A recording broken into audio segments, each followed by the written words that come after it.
Salut à tous, bienvenue. Vous êtes sur Studio Qualita, la nouvelle radio web que vous pouvez trouver un peu partout sur le net. Voilà. Alors, on en profite pour faire un petit coucou à la technique qui nous soutient, qui nous aide et qui nous supporte. C'est David Amara qui est là chaque jour, fidèle au poste, qui passe la musique, qui s'occupe des directs et aussi de tous les enregistrements des émissions. Voilà, on le salue, on lui dit merci. Alors aujourd'hui, on est ensemble avec Johanna Lévy. Bonjour Johanna. Bonjour Cathy. Alors peut-être que vous ne la connaissez pas, mais peut-être que oui. En tout cas, si vous nous écoutez de France, eh bien vous l'avez peut-être rencontrée sur un salon de l'ALIA, parce qu'elle travaille à l'Agence Juive à Paris. Elle est conseillère emploi et équivalence professionnelle. Tout ça. Voilà. Donc, je suis à ce poste depuis 1 an et demi et l'idée, c'est de donner des informations aux LIM en amont de leur ALIA. Ils nous appellent pour savoir si leurs diplômes peuvent être reconnus ou pas, comment les faire reconnaître. Donc, on leur explique les démarches.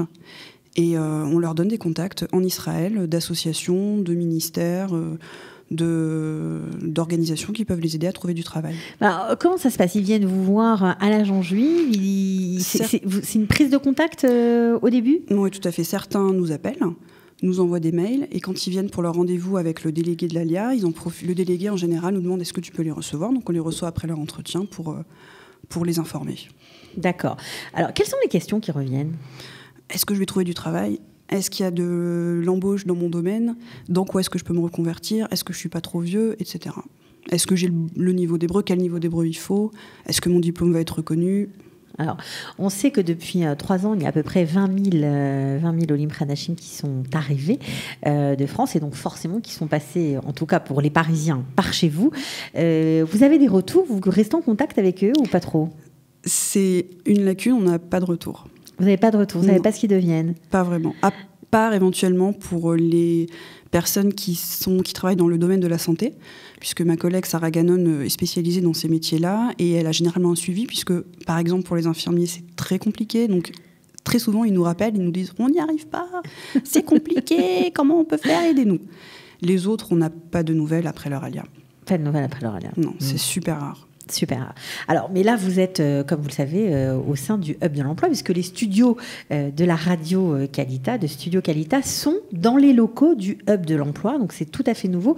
C'est un centre pour l'emploi, dédié et en tout cas destiné aux Olim Hadashim qui cherchent du travail. Vous avez commencé à créer des liens avec ce Hub? Dès avant sa création, on avait des liens, puisque Eliaou Zenou, le directeur du Hub, était délégué à l'Agence Juive avant de trouver ce poste à Qualita. Donc, il nous tenait au courant, voilà, ça va ouvrir à telle date, vous pouvez nous adresser des Olim à partir de telle date, mais pas avant. Voilà ce qu'on va faire, quelles seront nos missions, comment on peut les aider. Alors, vous savez qu'il existe au sein du Hub de l'emploi un garçon qui s'appelle Reuven Adam et qui est spécialiste du placement, c'est-à-dire que c'est lui qui fait le lien en fait entre les entreprises israéliennes et les Olim qui cherchent du boulot. Vous êtes en rapport avec lui, vous essayez de monter des partenariats? Oui, tout à fait. On l'a rencontré sur un salon de l'ALIA en mars. Et depuis, on est en contact régulier, on lui adresse des Olim, on a eu déjà d'excellents retours sur ses services et ses compétences.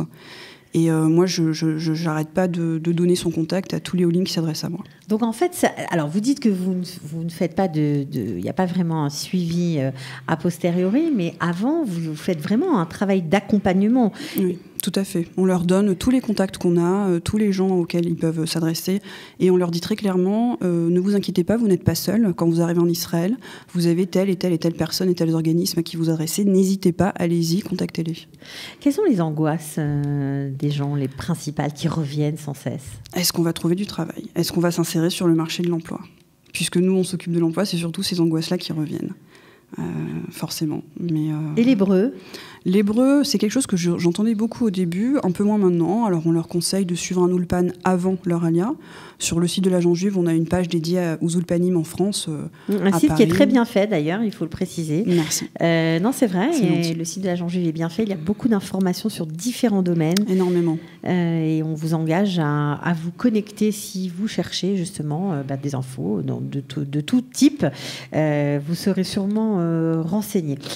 Alors, les salons, il y a toujours ça marche toujours autant? Écoutez, oui, on a fait des salons dernièrement sur Lyon et Marseille. Avant ça, on a tourné en mars. En mars, c'était aussi Lyon-Marseille. Et entre les deux, on a fait ce qu'on appelle des petites communautés. On était à Bordeaux, Toulouse et La Rochelle. Étonnamment, mais oui, nous allons à La Rochelle de temps en temps. Il va y avoir un salon de l'emploi, dédié à l'emploi, le 18 juin, dimanche 18 juin à Paris. Ah ben alors voilà, c'est l'occasion de l'annoncer. Donc c'est à peu près dans une dizaine de jours. Donc le 18 juin. Voilà. Où ça, à Paris? À l'espace Charenton, dans le 12e. D'accord. Il y aura normalement des employeurs qui vont se trouver là et certainement des représentants de ministères. Donc c'est important d'y être avec un bon CV bien traduit. Oui, tout à fait. Déjà, si on a un CV en anglais, c'est une bonne chose. S'il peut être en hébreu, c'est évidemment encore mieux. Voilà, je pense que ça va être un salon très important et intéressant pour les gens qui partent bientôt. On dit toujours que, par exemple, il y a des gens qui nous appellent, nous disent on fait l'ALIA dans 3 ans. Alors, c'est un peu tôt, quoi. Il vaut mieux se préparer à ça 1 an avant, ça suffit largement. Je comprends que les gens, quand ils ont une idée d'ALIA, ils appellent même 3, même 5 ans avant pour se renseigner. On leur donne des renseignements, on leur dit, vous savez, ça évolue assez vite en Israël. Ce que je vous dis maintenant, ne le prenez pas pour argent comptant parce que ça pourra changer, donc rappelez-nous 1 an avant. Et on vous dira ce qu'il en est à ce moment-là. Alors, vous êtes à ce poste depuis 1 an et demi. Qu'est-ce que ça vous fait de voir partir tous ces Juifs en Israël? Moi, je suis tout à fait contente pour eux. Si c'est leur choix, c'est une bonne chose. Et si je peux les aider dans leur intégration, c'est très bien aussi. J'ai moi-même fait l'ALIA il y a quelques années. J'ai exercé différents boulots. J'ai dû revenir pour... des raisons financières. C'était un peu compliqué pour moi, donc je suis ravie d'avoir tous ces contacts et de pouvoir aider les Olim, et j'espère vraiment qu'ils arrivent à s'intégrer sur le marché de l'emploi.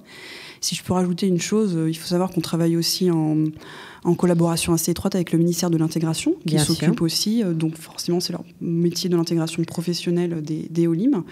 Et l'année prochaine, ils vont mettre en place 3 programmes d'intégration, 3 programmes d'intégration par la formation professionnelle, dédiée à des gens âgés de maximum 36 ans, célibataires ou couples. Alors, il y en a dans un peu tout le pays. Au nord, à Carmiel, c'est pour se former au CNC, c'est programmer des machines par ordinateur. C'est un boulot d'usine. Il faut savoir que c'est très demandé et extrêmement bien payé. Il y a un programme à Ashkelon en Java Web Mobile, c'est pour créer et développer des applications. Donc c'est le domaine portable. Voilà, c'est le domaine de la high-tech, c'est extrêmement demandé, sinon ils ne proposeraient pas ces formations-là. Donc ce sont des formations en hébreu ou des formations en français? Alors, formation CNC, c'est tout en hébreu. Formation Java Web Mobile, c'est au début en français pendant l'Ulpan, puis à la fin de l'Ulpan en hébreu. Formidable. Voilà. Et la troisième? Sur Tel Aviv, c'est en cuisine-pâtisserie. En général, les gens se marrent quand je leur dis ça, mais c'est très demandé. Non, c'est très demandé. C'est très demandé. C'est très demandé. Il faut dire que l'arrivée massive des Juifs de France fait que les gâteaux s'améliorent. Et puis, il y a de la demande. Tout le monde veut bien manger. Voilà, les Israéliens s'y mettent aussi. C'est pour ça que ça marche très fort. Et la formation sera en français, en hébreu, pour la pâtisserie? En hébreu. On va encore grossir. Hein. C'est bien pour eux, mais pour nous, c'est pas génial, quoi. Bon, en tout cas, vous voyez qu'on s'occupe de vous. Tout le monde s'occupe de vous. L'agence juive, le ministère de l'Alliance, de l'intégration, Qualita évidemment, et tant d'autres. Merci beaucoup d'être venu. Merci à vous de m'avoir reçu à l'improviste. De rien. Voilà, on salue votre patron pour lui faire un petit coucou pour le travail formidable qu'il effectue, Daniel Benaïm. Voilà, et tous les autres conseillers. D'ailleurs, j'en profite pour saluer Sylviane. Voilà, merci beaucoup. Merci, à bientôt, et merci d'être venu nous parler des Olim de France. Avec plaisir. Merci. Au revoir. Au revoir.